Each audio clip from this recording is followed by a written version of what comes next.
Alors l'exercice 4, on travaille dans Rx, qui voit l'ensemble des polynômes à coefficient dans R.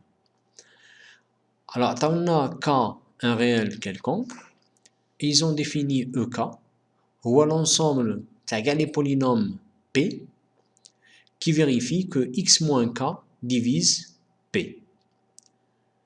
Ça veut dire quoi? باش يكون un polynôme P ينتمي ل EK, خاص x moins k est divisé. Alors on peut remarquer quelque chose. Donc le x moins k divise P, c'est exactement la définition de k, une racine de P. Donc on a vu dans le chapitre des polynômes, même k une racine de P. Donc ça veut dire que x moins k divise P. C'est aussi la même chose. Donc x moins k divise P, c'est la même chose que de dire que P de k égale à 0. Donc les trois sont équivalents. Donc je vous dis P de k égale à 0, ou le k est une racine de P, ou là x moins k divise P, c'est exactement la même chose. Et donc, la définition de EK, au lieu de prendre x moins k divise P, on peut la changer avec P de k égale à 0. Donc, la deuxième définition, elle est plus simple que les calculs. Alors, on nous demande, donc la question 1, on nous demande de vérifier que EK est un sous-espace vectoriel de Rx. Donc la même chose, donc il y a 3 شروط. Donc الشرط الأول خاص le vecteur nul ينتمي ل EK. خاصني كي ندي دو فيكتور من EK لا somme تاعهم تبقى في ال EK.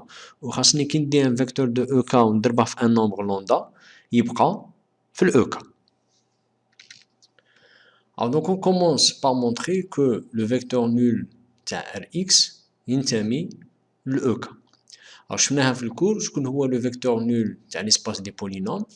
Donc on voit le polynôme nul, qui est noté O. Alors, le polynôme nul O, comment il est défini? Donc il est défini par O de x égale à 0. Donc c'est un polynôme nul parce que si tu ajoutes le polynôme O à n'importe quel polynôme Px, donc Px plus Ox, ça va toujours donner Px.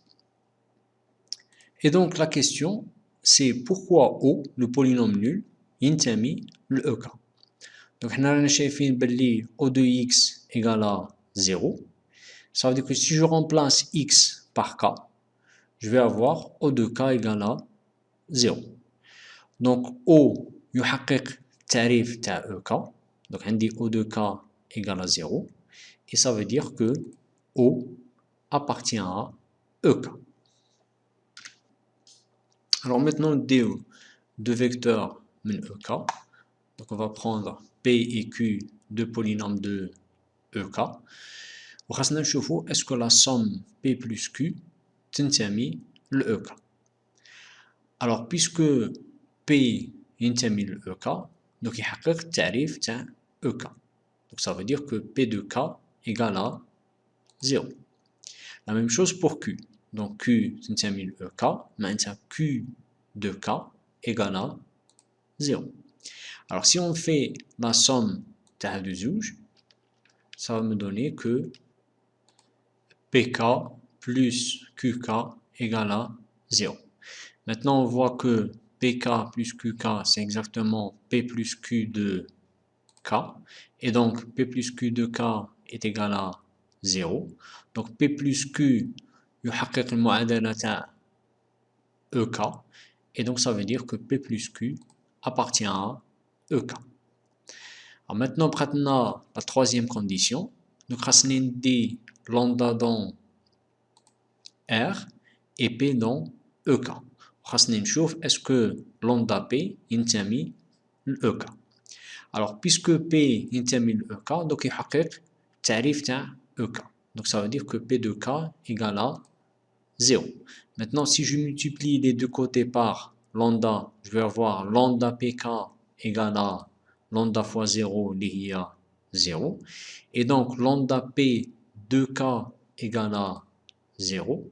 Alors, نشوف بلي lambda P يحقق التعريف تاع EK. Donc, on dit lambda P de K égale à 0. Et ça veut dire que lambda P ينتمي للEK. Donc, j'ai vérifié les trois conditions. Donc, dites le vecteur nul, ولقيتها ينتمي لEK. dites deux vecteurs من EK, ولقيت la somme تاعهم تنتمي لEK. ومن بعد ديت lambda dans R et P dans EK, ولقيت بلي lambda P تنتمي لEK. Donc, je peux dire que EK est un sous-espace vectoriel de Rx.